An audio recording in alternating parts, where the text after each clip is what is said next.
Hi guys, welcome back to my channel. I hope you guys are having a wonderful day. I am here to show you guys 3 fall drinks that you guys are going to absolutely love and not spend a fortune on. I don't know about you guys, but Starbucks is like very pricey and you pay like $8 for a freaking latte. Yes.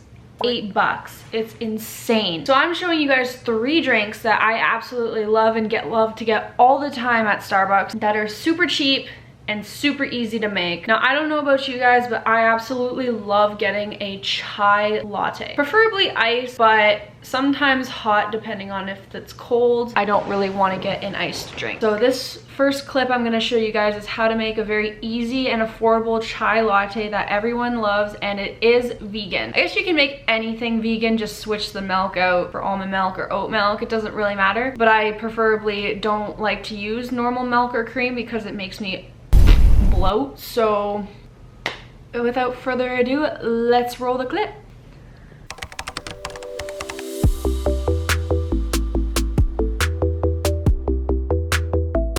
Alright guys, we are going to try this voiceover thing and see how well it goes.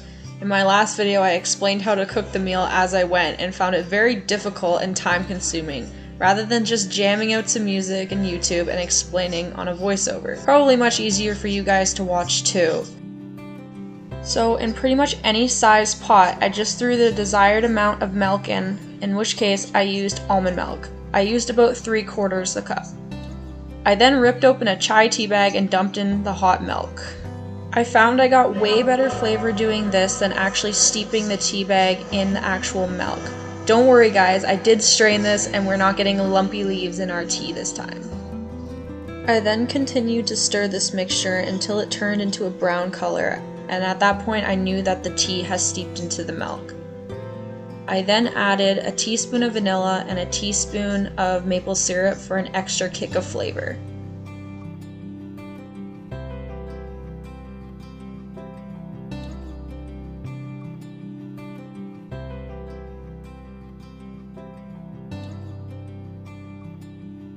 Now, onto the espresso.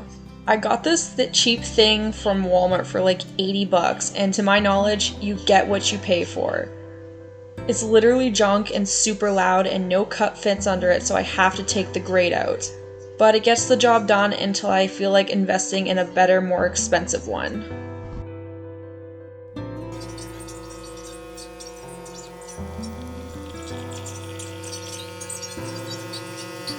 So in the cup I just poured my espresso, and then on top I poured my chai tea liquid. Don't mind my epic fail, I really honestly don't know how to pour anything in a cup.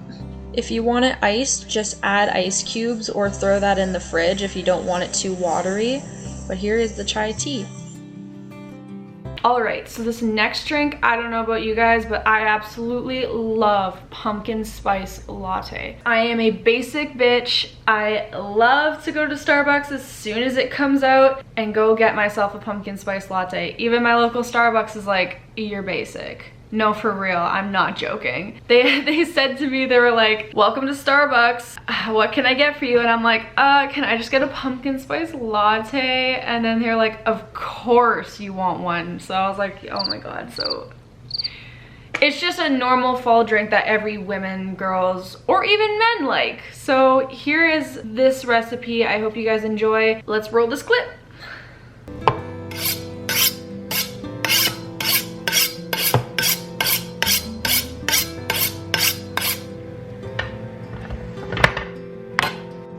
I hope you guys enjoyed my wicked knife honing skills. I learned that in culinary school. So for the pumpkin spice latte, I used a little pie pumpkin that I got from the pumpkin patch. I'll put the vlog card up in the corner for you guys. And yes, before you all ask, it is drawn on. My friends and family love to show some creativity at the kitchen table. For the pumpkin spice latte though, I wouldn't use a big pumpkin as they tend to taste squashy. Is that even a word? I don't know. But I would use a smaller pumpkin such as this pie pumpkin, as they're more tend to be used for baking and the other one is more used for savory dishes.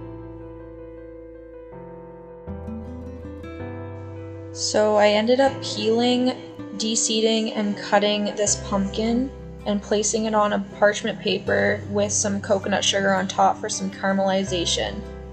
You can choose to leave out the sugar if you like, but I just chose to since it made it sweeter and I didn't have to add any extra sweetness to the drink later on.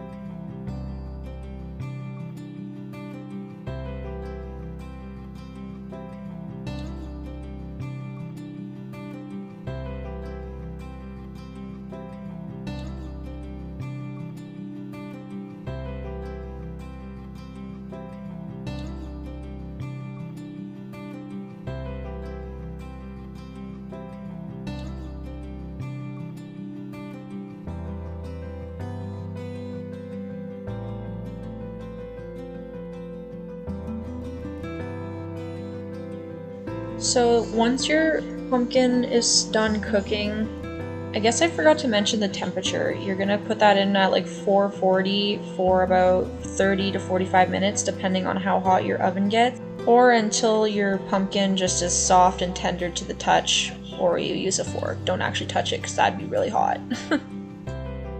So yeah, once it's done cooking, you're gonna add it to a blender or a food processor, whatever you guys have. You can also use a masher, but blender works better because it turns into a puree. Once I started blending it, I realized that I needed some water because it wasn't really blending properly. I don't know how much I actually used, but I used it until it ended up blending perfectly into a nice mushy puree. So once your pumpkin puree is done blending, you're going to want to put it in a strainer to get all that pumpkin juice out, because you don't want your coffee to be grainy and you just get chunks of puree. Puree will drain in the strainer, but I find it's easier if you just move it around so the water gets like, I don't know what you'd call that, but you know what I mean. When you get all that juice out, you guys can throw this pumpkin puree in the fridge. It can last up to a week and make pumpkin pie or whatever you guys feel like making. On the stove, you're going to add this pumpkin juice along with some pumpkin pie spice. If you guys don't have pumpkin pie spice, it's literally just ginger, cloves, cinnamon, and nutmeg. It is super simple to make. I then added some espresso, and there's the epic fail of a pour. But yeah, this is the cheap way of making it, so you guys don't have to drive to your local Starbucks. I hope you guys make this and enjoy it as much as I did. And the last drink for everyone is actually a really big favorite of mine. It is a mocha latte. I love chocolate, especially on my time of the month, and I'm sure most women do. Here is an easy recipe for you guys, and it only costs like, I don't know, 5 to 10 bucks to get all the ingredients, but you can make it as much as you want because you don't have to pay 8 bucks for one. You can make as much as these ingredients give you. So without further ado, here is the mocha latte. I think this one took me literally 5 minutes to make. It was super simple. I literally just heated up some almond milk, the desired amount I wanted, and added some dark chocolate chips to it. I think this one is literally my favorite because it's so chocolatey and decadent and just so delicious. So I ended up stirring it until the chocolate melted into the milk. I then added espresso, and I'm pretty sure I added 2 shots. Yep, there's the second shot. I made all this coffee on the same day, so I had like a crap ton that I just heated up over the week, so I didn't have to like go out and buy coffee as I'm making coffee to show you guys not to buy coffee. Oh my god, okay. But yeah, anyways, here is the mocha latte. I failed again at the whole pouring thing, but we're just not going to question that. Alright guys, I hope you enjoyed this video as much as I did making it. I have 3 different types of lattes that I can choose from for the next week. I hope you guys make these recipes and learn something, and I'm sure there'll be plenty more recipes where this came from. Have a great day guys, and I'll see you in my next video.